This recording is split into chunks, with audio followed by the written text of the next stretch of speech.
Kwa nini hampendani na mnafanya kazi ya ofisi moja? Kwa nini una tabia ya kuchongeana kwa mabosi, mko kwenye ofisi moja? Mwenzako unamchongea. Mfanya kazi yeyote mwenye akili timamu, ukimuona mwenzako kuna kitu ameharibu pale ofisini, mtengenezee mazingira ya kumsaidia, sio kumharibu.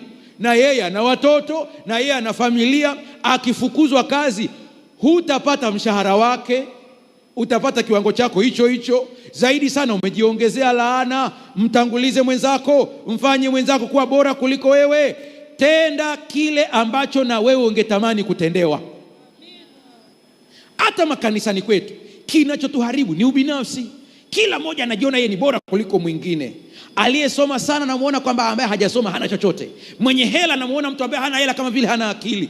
Usijidanganye. Kuwa na hela sio kuwa na akili. Kuna hela pia zinapitia kwa wapumbavu.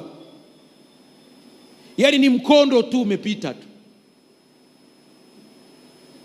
Mungu atusaidie tuwe wanyenyekevu.